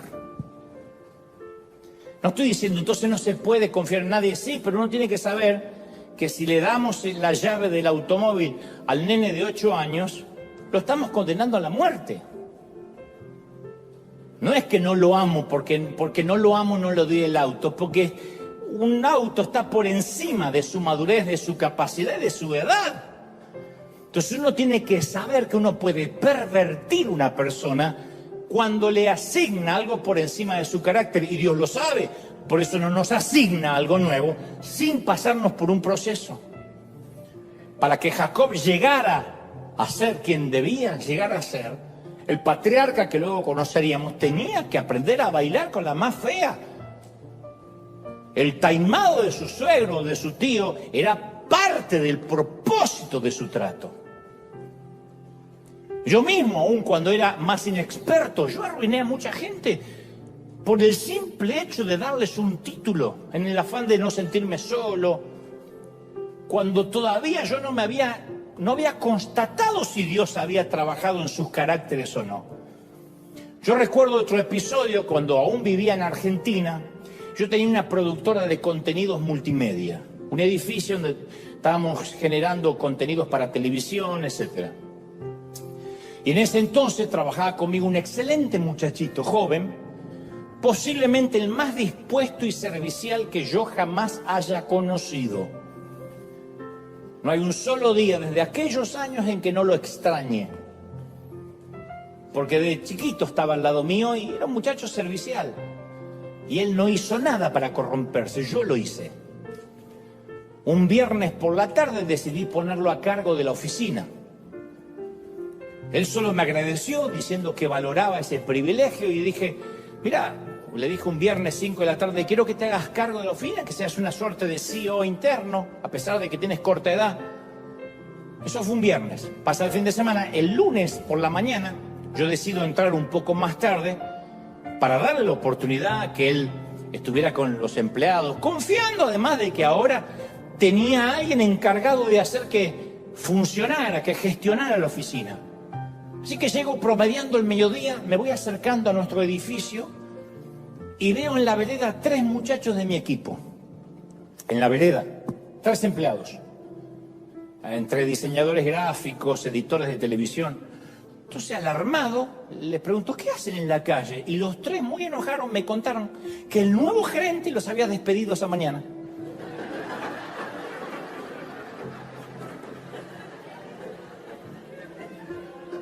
En 10 años yo no había despedido a nadie. Ustedes dirán, ¿aprendió de vos? No, yo nunca despedí a nadie. En 10 años me hizo falta. Este muchachito en 2 horas ya había echado a 3. Subí el elevador como una tromba, aturdido. Le dije, ¿qué crees que estás haciendo? Y el tipo estaba reclinado en su sillón con los pies sobre el escritorio. Y me dice, lo siento, pero yo no tolero que me falten el respeto. Así que decidí poner un poco de orden. Le quité el puesto de inmediato. La patada le debe doler hasta el día de hoy, metafóricamente hablando. Entonces, si alguien no fue procesado en el carácter, no está listo para una nueva asignación. Por eso hay tantos maltratadores dando vuelta. Por eso las palabras de cierta gente no sale sazonada con gracia. Porque la palabra tiene que ser predicada con verdad y con gracia. Para uno predicar con verdad y con gracia es como el médico que sale a operar pero no usa anestesia.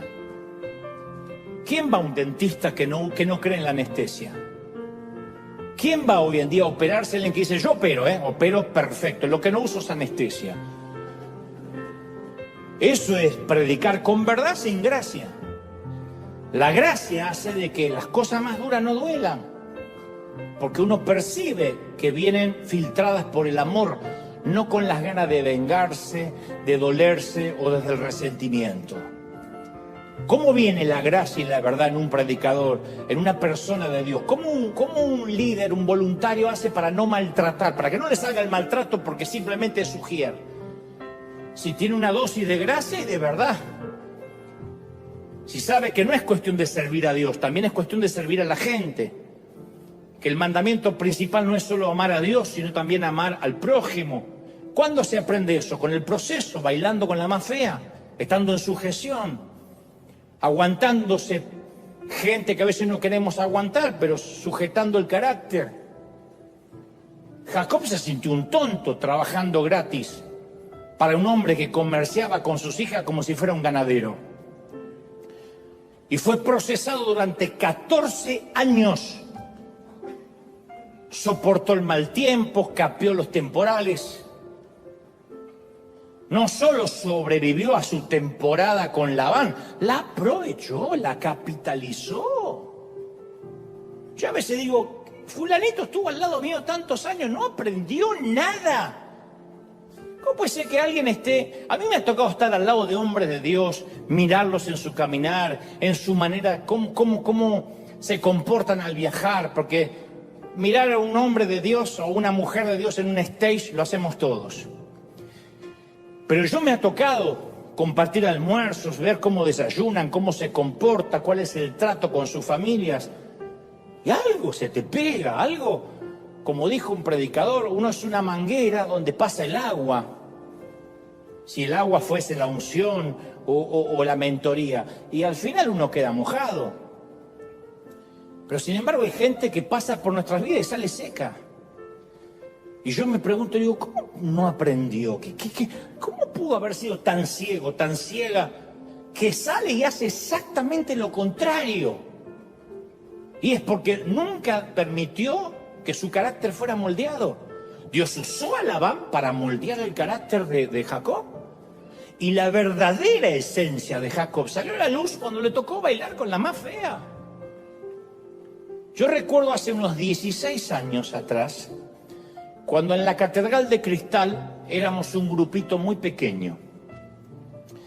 Yo pensaba que como venía de llenar estadios en Argentina, nuestro primer servicio inaugural iba a explotar de gente. Cuando yo me acuerdo de todo aquello, me pregunto si Dios no se habrá reído mientras yo estaba haciendo mis planes, ¿no?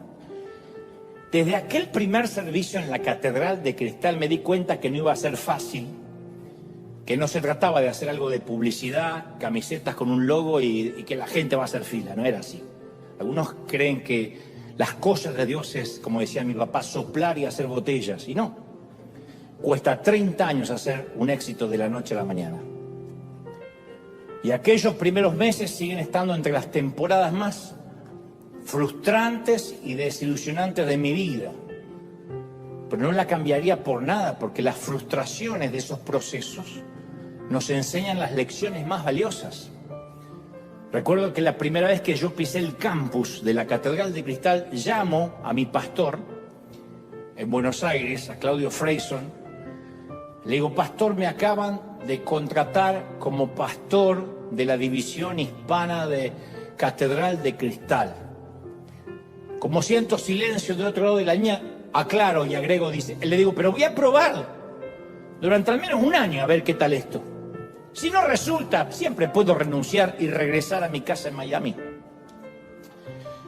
Mi pastor me dice, mira, como eres mi hijo, como sos mi hijo, te voy a hablar como papá. No es así como funciona. Tienes que hacerte la idea que vas a morir ahí. Epa. Tienes que hacerte la idea que vas a dar la vida por esa gente.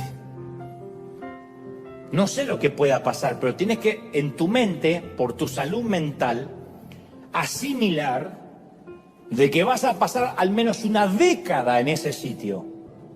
Vaya como te vaya y salga como te salga, porque si la gente percibe que eres un asalariado y un contratado que vienes a probar cómo es el pastorado, lo va a oler. Y no vas a tener nunca hijos, vas a tener huérfanos que vienen a ver a alguien famoso, pero nunca vas a tener una conexión. Nunca la gente va a sentir que tienen un papá. Porque para que un pastor se transforme en papá, no tiene necesariamente que compartir muchos asados juntos. Tiene que haber una conexión de compromiso. Pase lo que pase, este tipo va a estar acá.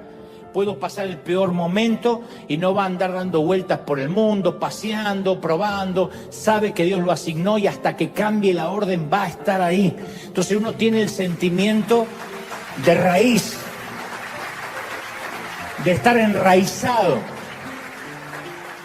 ¿Cuál es nuestra reacción cuando sabemos que nos merecemos a Raquel? De hecho, trabajamos por ella. Raquel tipifica el sueño, el ministerio, el trabajo, el crédito, la casa, lo que sea. ¿Cuál es nuestra reacción cuando trabajamos por Raquel, pero durante esta temporada nos toca bailar con Lea? Ahí es cuando surge nuestra esencia, cuando nos toca bailar con Lea. Ahí se ve la gente, ahí se ve de qué estamos hechos. Pero con Raquel somos todos ungidos. Cuando logramos el sueño, hacemos la plancha, como dicen los que hacen windsurf. Pero cuando nos toca bailar con la más fea, cuando nos toca trabajar en lo que no queremos, agachar la cabeza y obedecer cuando no tenemos ganas de obedecer, ahí sale nuestra esencia. ¿Cuál es nuestra reacción cuando aspiramos el primer asiento y no solo nos envían atrás, sino que además nos dejan de pie? Y uno viene, hoy me van a recibir y me van a aplaudir, y a mí me ha pasado decenas de veces y me dicen, no, atrás. ¿Cuál es nuestra reacción cuando pensamos que nos iban a honrar y no solo no nos honran, sino que nos ignoran? ¿Ese proceso es permitido por Dios? Hay gente que solo sabe dar si es que primero recibe algo. Eso no es ser dadivoso, eso es dar por conveniencia. Eso es querer negociar con Dios. Si Dios me da, yo voy a dar. Pero la palabra dice que estas señales seguirán a los que creen. Nunca los que creen siguen las señales. Entonces hay gente que dice, si yo tengo, voy a dar. No, eres dadivoso si das cuando tienes poco, cuando compartes el arroz, no el auto de alta gama. Hay gente que solo sirve para que lo sirvan. Eso no es ser servicial, eso es ser egoísta. Hay gente que trata bien a la gente que necesita, al jefe, a la persona importante, pero va y basurea o maltrata al camarero.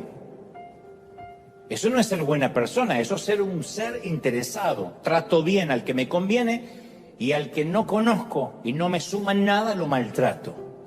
Entonces la pregunta es, ¿quiénes somos cuando no recibimos nada a cambio por lo que damos? Ahí es cuando se ve un servidor. Porque hay iglesias que para que el líder, para que el voluntario sirva, el pastor lo tiene que llamar, acariciar, le tiene que dar la mano, tiene que pasar al privado, tomarse un cafecito con el pastor, si no se va y se ofende de muerte. En esta iglesia no hay amor. Pero después está el otro, el que dice, yo sirvo al Señor, lo vean o no lo vean. ¿Me salude el pastor o no me salude el pastor? ¿Me ignoren o no me ignoren? Eso es servicio, eso es bailar con la más fea. Eso no es esperar recompensa y decir, Dios es el que me está viendo, aunque la gente no me vea. ¿No? Hay una frase muy famosa, muy viral por ahí que dice, se conoce a la pareja en el divorcio. A los hermanos se los conoce cuando hay una herencia. A los hijos se los conoce en la vejez. A los amigos en las dificultades y a los socios se los conoce en las crisis. Y yo agregaría, y a un miembro se lo conoce cuando se va de la iglesia. A mí me ha sorprendido cómo hay gente que se ha ido me ha pasado a mí, a decenas de pastores, que cuando se van necesariamente tienen que hablar mal y ensuciar y difamar. Yo digo, mira, nunca, era una ovejita, pero cuando salió le agarró un demonio. Y no es que le agarró un demonio, salió la esencia, era lo que era. Porque el que tiene cosas buenas para dar, las va a dar siempre, independientemente de que a cambio no te den nada. El que da, da. ¿Nunca te ocurrió? Otra vez voy a criticar a mi pobre mamá, pero mamá tenía una costumbre cuando nos invitaban a comer. Le decía, Nelly, vengan con la familia el domingo a comer a casa, una tía. Y mamá siempre preguntaba por cortesía, ¿hay que llevar algo? La respuesta por cortesía, ay, no, Nelly, no traigas nada, no te molestes, no hace falta. ¿Qué decía mi mamá? Ay, menos mal. No hay que llevar nada, viste que le pregunté y dijo que nada. Mi mamá no era una persona dadivosa, por lo que veo. Lo que quería era quedar como dadivosa sin tener que llevar nada, porque el que es dadivoso, aunque le digan no traigas nada, va a llevar algo, aunque sea una botella de vino, algo, no puede quedar con la mano vacía. Pero no, ¿por qué? Yo soy así, el que da, da. Es como cuando estás lavando los platos y estás lavando todo lo que se ensuciaron y tienes una cuñada o una mujer que está ahí y dice, ¿te ayudo en algo?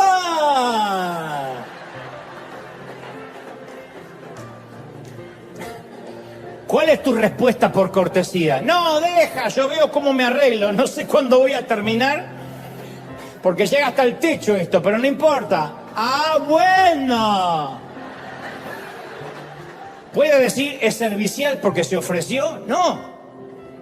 Quiere quedar como servicial, pero no sirve. Entonces la persona que es servicial es la que sirve cuando se trata de bailar con Lea. La persona que da es la que da cuando hay que bailar con Lea. La esencia de cada quien sale a la luz cuando le toca bailar con la más fea, no con la más linda. Ahí sale la esencia. Yo conocí a mujeres que me han dicho, yo pensé que conocía a mi esposo. Hasta el momento del divorcio. Me di cuenta que era capaz de desearme la muerte. A padres que me han dicho, pensábamos que habíamos hecho un buen trabajo de educación con nuestros hijos, hasta que me transformé en un estorbo viejo, en un viejo estorbo, y me abandonaron en un geriátrico, arrasaron con mis cosas y ni siquiera me vienen a visitar. Por eso yo no estoy de acuerdo con ese dicho que dice el dinero cambia a la gente. Cuidado, ¿eh? No, eso no funciona así. El dinero no cambia a nadie. No tiene ese poder. El dinero solo sirve para exponer qué clase de persona era, aun cuando no tenía dinero. El dinero te expone nada más. Cuando eras pobre nadie le importaba cómo eras. El dinero no cambia a nadie. Por eso hay gente pobre, financieramente orgullosa, pedante. Y gente con muchísimo dinero, muy humilde. El dinero no cambia a nadie. El poder tampoco cambia a nadie. ¿Vieron cuando dice el poder lo cambió? No, el poder revela quién es. Yo he sido testigo de gente que parecía extremadamente amable, gentil, hasta el día que se le asignó un puesto de poder. Y ahí lo perdimos.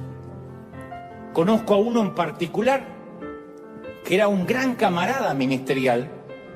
Nunca había conocido a alguien tan gentil, tan atento, tan afable, tan servicial. Dios no me deja exagerar. Un buen día, cuando todavía yo era un novato, bastante más torpe que ahora, le dije que oficialmente sea uno de mis líderes. Esto fue hace muchos años atrás. Y me preguntó, que sea uno de mis pastores, y me preguntó, ¿de verdad crees que voy a estar a la altura? Y yo le dije, sí, yo confío en que lo vas a poder lograr con la ayuda de Dios. Y fue como si alguien hubiese encendido un interruptor o lo hubiese apagado. Porque no fue un cambio paulatino. Fue de la noche a la mañana, en pocas horas, pero en horas, se convirtió en manipulador malévolo, taimado, artero, pernicioso. Fue como que salió de adentro Hulk. Al día siguiente de su asignación ya estaba maltratando a todo el mundo. Un hombre que no mataba una mosca, ya estaba maltratando a todo el mundo. Y a la semana de tener ese flamante puesto de poder, me dijo que necesitaba el edificio de la iglesia que teníamos en aquel entonces para celebrar un cumpleaños familiar. Le dije, nosotros no hacemos eso. Nunca mezclamos los negocios del reino con la familia. Y aquel hombre, que había sido dócil y enseñable desde que lo conocí, que ahora llevaba una semana en su puesto, me respondió enojado, es que ahora que yo soy pastor pensé que podía tener ciertos privilegios, y me cortó el teléfono. Un puesto. Y no es que manejaba el Pentágono, un puesto chiquitito, en nuestro pequeño mundillo evangélico. A mí siempre me llamó la atención que un día el rey Saúl, ungido por Dios, el rey ungido, oye una cantata, una canción que le dedican a David, que dice, Saúl mató a 1000, David a sus 10.000. Y la Biblia narra y lo describe así. Y en ese momento un espíritu malo entró dentro de él. De parte del Señor, o sea, Dios lo permitió, pero un espíritu malo entró dentro de él. O sea, no se trata de que le entró un demonio que le hacía escupir espuma por la boca y le hacía girar la cabeza como la chica del exorcista. Pero yo te puedo contar con detalle, con fecha y hora, los momentos en que un espíritu de celos, de rivalidad, de envidia, entraron en el corazón de cierta gente que caminaba a mi lado. Porque este que te conté es un ejemplo, después he vivido muchas veces. Yo te puedo decir el momento que vi que entraba ese espíritu. En un momento le cambió la mirada. Lo habrás notado con algún ser querido, con algún pariente, te renovaste la casa, te mudaste, te compraste un autito y dijiste, mira que compré. Y el que fue siempre amable y decía, te tienes que ir adelante, te voy a ayudar, un día hace... El momento en que le entró un espíritu de envidia y a partir de ahí ya no te atiende el teléfono, empieza a hablar mal. Es en un momento que esos espíritus entran. La puerta de acceso a esa clase de espíritus suele ser más dinero a veces, una posición de poder, un diploma, un nuevo talento, una membresía, incluso hasta los papeles de la legalidad. Yo he visto gente que cambia así. Hasta ayer era indocumentado, humilde, hoy le llegaron los papeles y no le tocas la mano ni con un palo. Mira qué fino que fui, En esos momentos queda al descubierto la verdadera esencia de alguien. Jacob aprendió a bendecir todo lugar que pise la planta de su pie y bendijo cada temporada y bendijo cada proceso. Bendice el sitio que Dios te plantó si es que tu Raquel vale la pena. No subestimes a Lea, porque 6 de las 12 tribus de Israel saldrán del vientre de Lea. La mitad de tus éxitos vendrán de aquello que no te gusta hacer ahora. La mitad de tu unción, de tu éxito financiero, de lo que vas a lograr, vendrá luego de bendecir lo que no te gusta. Ese es el último examen que la mayoría no suele pasar. El examen de la sujeción, de la obediencia. Yo no predico esto para coaccionar a alguien, coaccionar a alguien, decirle, uy, tienes que obedecer y pídeme permiso para todo. No, esto es para la vida, donde Dios te lleve. Hay un examen de lealtad, de fidelidad, que se va a ver siempre bajo presión. No subestimes, no menosprecies tu realidad. Es lo que nos toca ahora, toca esto. A veces toca bailar con la más fea. A veces tocan momentos que hay que bendecirlo. Y aunque uno no entiende qué tiene de lindo para bendecirlo, es lo que Dios está esperando. Cuando nos vamos al Nuevo Testamento nos encontramos con el árbol familiar de Jesús. Y lo que leemos que dice, Jacob fue el padre de Judá. No son los hijos favoritos de Jacob los que se mencionan, José y Benjamín, nacidos de Raquel, la que él tanto amaba. El nombrado es Judá, el cuarto hijo de Lea, de Vaca, una esposa que heredó sin buscarla. que se la metieron ahí en la tienda. Y entre sus descendientes había un pastorcillo de Belén llamado David y un carpintero de Nazaret llamado Jesús. Lea, la no elegida por Jacob, fue escogida por Dios para ser la madre del linaje del Rey de Reyes. Jacob nunca podía subestimar a Lea, porque de su descendencia nacería el Señor Jesucristo.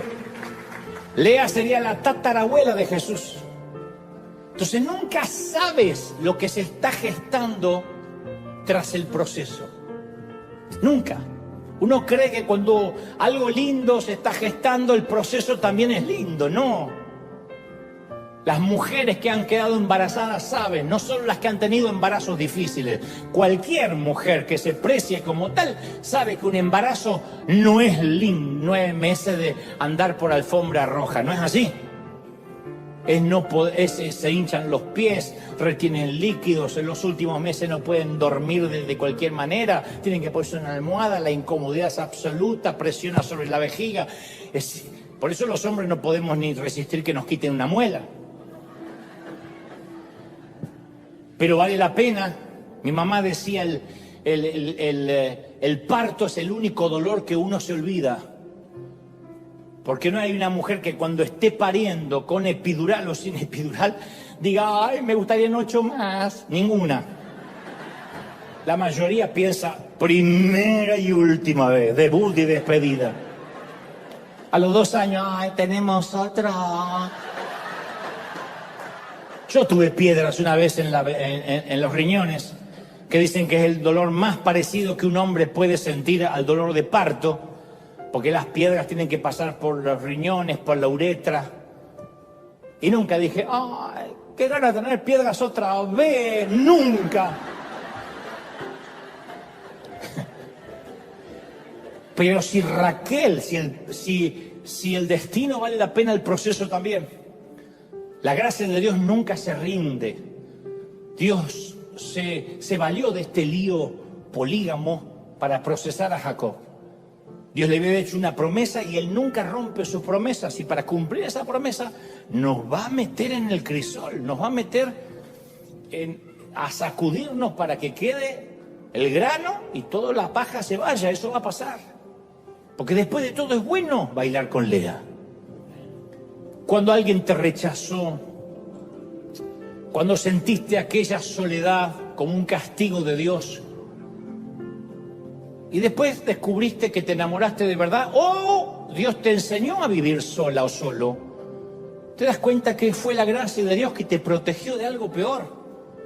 Después de todo, es bueno bailar con Lea. Cuando no te aceptaron en la universidad, no obtuviste el ascenso en el empleo, te negaron los papeles, parecía que era injusto. Pero ahora miras hacia atrás y ves la gracia de Dios en todo eso y dices, gracias a Dios, no estaba preparado para que eso ocurriera. Después de todo, es bueno haber bailado con Lea. Te diagnosticaron cáncer, un tumor, pasaste por quimio. Casi seguramente pensaste, yo no merezco este baile. Pero tuviste una cercanía con Jesús que no te lo pudo dar ninguna otra temporada de la vida. Entonces hoy ves la gracia de Dios y dices, fue bueno ese baile con Lea. A veces miramos hacia atrás y nos damos cuenta de que estuvimos quejándonos por un proceso divino que tiene que venir si queremos esa asignación. Nuevo nivel, nuevo demonio. Nuevo nivel que Dios te da, nuevo demonio asignado. Mayor tentación, mayor prueba, mayor crisis. Por eso pocos llegan, por eso muchos son los llamados y pocos los escogidos. Porque muchos quieren, Señor, hazme famoso, hazme conocido, dame dinero, dame recursos, dame... ¿Y estás listo para sostener? ¿Tu carácter va a sostener esa bendición? Porque Dios te ama tanto que si sabe que esa bendición te va a quebrar, no te la va a dar. No importa cuánto se enojen nuestros hijos porque no le damos la llave del auto a sus 10 años. Los amamos demasiado como para decirle, acá está, vete con tus amigotes. Dios nos ama demasiado para darnos algo que no vamos a poder sostener. Lea era el camino para llegar a Raquel, pero no lo supimos ver. Así que yo quiero hacerte esta propuesta acá y en casa, casi un desafío. Si realmente amas ese sueño, bendice tu realidad. Nunca tendrás lo que todavía no ves si no eres capaz de bendecir y agradecer lo que sí estás viendo. No puedes casarte con tu sueño y divorciarte de tu realidad. Dale la oportunidad al Señor de que vea de qué estás hecho, cuál es tu esencia. Pablo escribió en Filipenses 4:11 el versículo más trillado y quizá menos entendido de las Escrituras. He aprendido a contentarme, cualquiera sea mi situación. Sé vivir humildemente. ¿Qué significa sé vivir humildemente? No me cambia el gozo. Puedo ser como la cubana, ahora sé cómo funciona el grifo. O puedo dar por sentado que tengo agua. Sé vivir humilde y sé vivir en abundancia. En todo y por todo estoy enseñado, tanto para ser saciado como para tener hambre. Toca comer, gloria a Dios. Toca ayunar, gloria a Dios. Así para tener abundancia como para tener necesidad. Yo estoy preparado, estoy curtido, dijo Pablo. Y ahí dice aquella frase que a todos nos gusta sin ver el contexto. Todo lo puedo en Cristo que me fortalece. Esto no es empoderarse. Todo lo puedo en Cristo no es para declarar, para decretar, para tomar tu 0 kilómetro, para poner las manos sobre una casa, para decir, Señor, dame esa muchacha en el nombre, todo lo puedo. No es para empoderarse, no es magia. Todo lo puedo significa todo, lo malo y lo bueno lo puedo atravesar con Cristo. La pobreza y la riqueza. Aprendí a alegrarme cuando me toca bailar con Raquel y cuando me toca bailar con Lea. Aprendí a esperar con lo que quiero, por lo que quiero, pero también aprendí a contentarme por el proceso. Recuerda, todo aquello que vale la pena se cocina a fuego lento. Y tiene una riqueza y un sabor que no te lo da la premura o la inmediatez de un microondas. En palabras simples, sigue amando a tu Raquel. Pero mi querida, mi querido, mientras dure la música, hazte un favor. Continúa bailando con la más fea.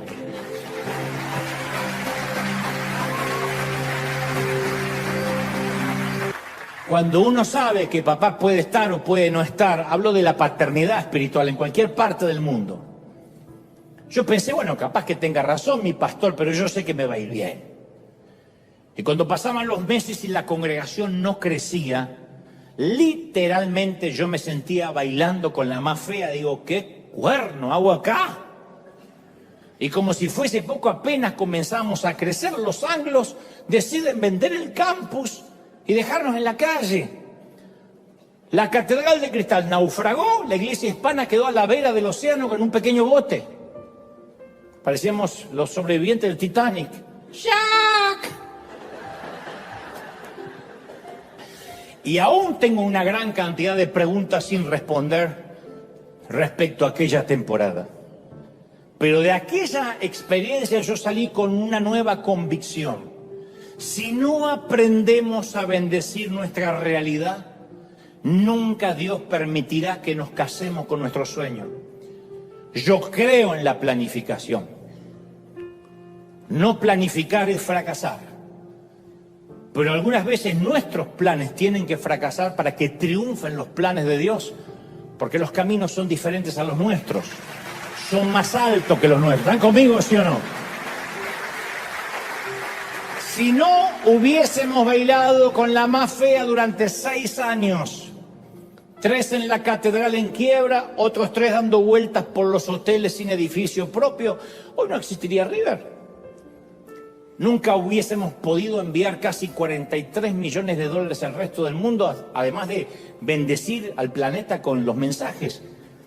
Entonces, pocas cosas son tan desorientadoras como esos tiempos intermedios entre la profecía y el destino, entre lo que Dios me prometió y lo que me toca vivir ahora. Es como decir, voy a Las Vegas.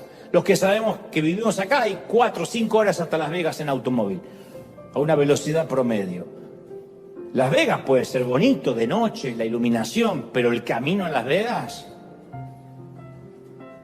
mejor que tengas en mente que vas a Las Vegas, porque ni señalización hay.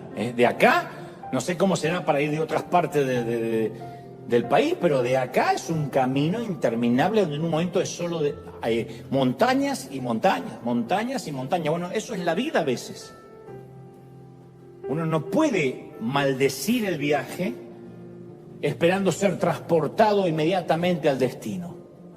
Es como digo siempre, la gente que dice, ay, mi sueño es tener un restaurante. Ay, yo digo un restaurante con comida rica, poner mis cuadros.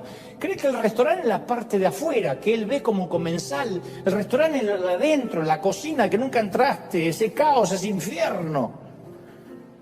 Donde los chefs, los cocineros, los que están friendo papas, se insultan, se pegan, se golpean, que no llegan, que se les cae la comida. El que quiere un restaurante tiene que conocer la cocina. No creerán la cantidad de gente que se enamora del pastorado porque cree que es la foto, ponerse un traje negro y el micrófono ahí. Y no es así. Pero es como el que mira al cantante y dice, ¡ay, yo quiero ser cantante! ¡Yo quiero ser como la Celine Dion! ¡Ah! ¿Quién fuera Luis Miguel? El Luis Miguel canta de los 4 años. No tuvo infancia, no tuvo juventud. El padre le hacía vivir cualquier caos para poder facturar. Entonces uno a veces ve la tierra prometida y no logra divisar el desierto. Y no hay nada que sacuda mejor nuestra vida que un mal diagnóstico, un despido, documentos de divorcio, que a veces... ¡oh! Lo bueno de eso es que nos obliga a buscar a Dios con una intensidad que no podemos fabricar de otra forma. El bailar con Lea tiene su manera de ponernos de rodillas. Y la forma en que manejemos ese baile, esas frustraciones, es lo que va a determinar si el resto de nuestra vida va a ser una tragedia o una comedia. Nosotros no podemos controlar lo que nos sucede, pero podemos controlar cómo reaccionamos a lo que nos sucede. Tu cónyuge te engaña, tu hijo está cada día más rebelde, tu jefe te despide injustamente, alguien te hiere de una forma que parece estar más allá de tu capacidad para sanarte. Aún así, tú escoges la actitud con la que vas a atravesar ese baile. Volviendo a nuestra historia, cuando el Señor vio que Lea no era amada, le dio hijos. Mientras tanto, Raquel, la bonita, permaneció estéril. Lea tenía hijos de Jacob, pero no tenía amor. Raquel tenía el amor de Jacob, pero no tenía hijos. Entonces el tono y la agitación de la mesa de comedor en esa casa habrá sido una locura. Raquel y Lea se despreciaban. Era una batalla de voluntades y de úteros. Las dos doncellas eran rivales, era un nido de avispas de discordia doméstica. Ambas eran estériles, ambas. Una estéril de afecto y la otra estéril de hijos. Y Jacob estaba atrapado en el fuego cruzado, entre el fuego cruzado de dos esposas.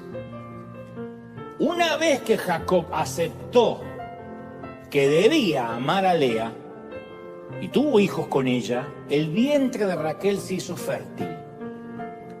Pero no hasta que Jacob no aceptó su realidad. Luego pudo alcanzar sus sueños y tener hijos de la mujer que sí amaba. Raquel tipifica lo que tú sueñas y quieres, pero Lea es el peaje de Dios para llegar hasta esa Raquel. Lea es el peaje. Hay muchos que están pagando un peaje para alcanzar el sueño. Y es parte, la salvación no se paga, pero es parte del proceso para una asignación. Nadie puede ser más salvo porque pague algo. No, yo no hablo de salvación, estoy hablando de asignación. El que quiera ser empresario va a tener que primero ser el mejor empleado. No me vengan con que, como no soporto estar bajo jefe, ¿será que Dios me puso de jefe? No funciona así. Como no soporto tener un pastor, ¿será que Dios quiere que yo sea cabeza? No funciona así. No funciona, simplemente eso va contra la ley, como ir en contra de la ley de gravedad. ¿Quieres tener tu propia empresa?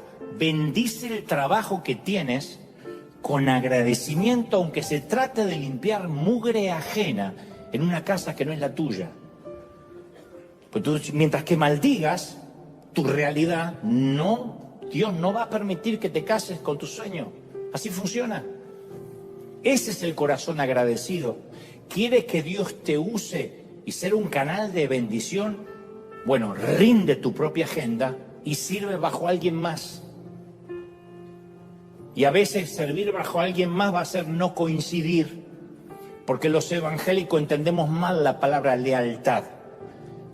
Decimos, yo soy leal a fulanito o a fulanita siempre y cuando estemos de acuerdo. Y eso no es lealtad. Lealtad es lo que tenía David para con Saúl, que Saúl le tiraba lanzazos para querer matarlo y él los esquivaba y seguía tocando la música. Y era leal para con el rey. La lealtad se ve cuando nos toca bailar con la más fea. Yo puedo decir que yo fui leal a pastores que me coartaron. Algunos me ayudaron y otros me pusieron un pie así encima. Y Dios lo permitía porque Dios quería que yo, si algún día iba a exigir lealtad, tenía que rendir el examen de la lealtad. Y la lealtad se rinde cuando no estás de acuerdo. Cualquiera es leal cuando se trata de Raquel, pero pocos son leales cuando se trata de Lea. Pocos son leales cuando se trata de lo que no nos gusta hacer. Pero si Raquel, si el destino vale la pena, el proceso también. La gracia de Dios nunca se rinde. Dios se valió de este lío polígamo para procesar a Jacob. Dios le había hecho una promesa y él nunca rompe sus promesas. Y para cumplir esa promesa nos va a meter en el crisol, nos va a meter a sacudirnos para que quede el grano y toda la paja se vaya. Eso va a pasar. Porque después de todo es bueno bailar con Lea. Cuando alguien te rechazó, cuando sentiste aquella soledad como un castigo de Dios, y después descubriste que te enamoraste de verdad, o Dios te enseñó a vivir sola o solo, te das cuenta que fue la gracia de Dios que te protegió de algo peor. Después de todo, es bueno bailar con Lea.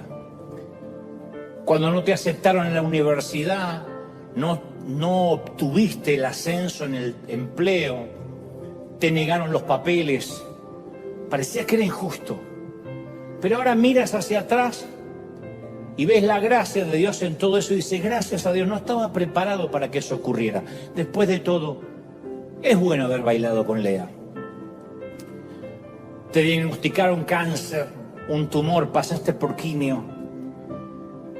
Casi seguramente pensaste, yo no merezco este baile. Pero tuviste una cercanía con Jesús que no te lo pudo dar ninguna otra temporada de la vida. Entonces hoy ves la gracia de Dios y dices, fue bueno ese baile con Lea. A veces miramos hacia atrás y nos damos cuenta de que estuvimos quejándonos por un proceso divino que tiene que venir si queremos esa asignación. Nuevo nivel, nuevo demonio. Nuevo nivel que Dios te da, nuevo demonio asignado. Mayor tentación, mayor prueba, mayor crisis. Por eso pocos llegan, por eso muchos son los llamados y pocos los escogidos. Porque muchos quieren, Señor, hazme famoso, hazme conocido, dame dinero, dame recursos, dame... ¿Y estás listo para sostener? ¿Tu carácter va a sostener esa bendición? Porque Dios te ama tanto que si sabe que esa bendición te va a quebrar, no te la va a dar. No importa cuánto se enojen nuestros hijos porque no le damos la llave del auto a sus 10 años. Los amamos demasiado como para decirle, acá está, vete con tus amigotes. Dios nos ama demasiado para darnos algo que no vamos a poder sostener. Lea era el camino para llegar a Raquel, pero no lo supimos ver. Así que yo quiero hacerte esta propuesta acá y en casa, casi un desafío. Si realmente amas ese sueño, bendice tu realidad. Nunca tendrás lo que todavía no ves si no eres capaz de bendecir y agradecer lo que sí estás viendo. No puedes casarte con tu sueño y divorciarte de tu realidad. Dale la oportunidad al Señor de que vea de qué estás hecho, cuál es tu esencia. Pablo escribió en Filipenses 4:11 el versículo más trillado y quizá menos entendido de las Escrituras. He aprendido a contentarme, cualquiera sea mi situación. Sé vivir humildemente. ¿Qué significa sé vivir humildemente? No me cambia el gozo. Puedo ser como la cubana, ahora sé cómo funciona el grifo. O puedo dar por sentado que tengo agua. Sé vivir humilde y sé vivir en abundancia. En todo y por todo estoy enseñado. Tanto para ser saciado como para tener hambre. Toca comer, gloria a Dios. Toca ayunar, gloria a Dios.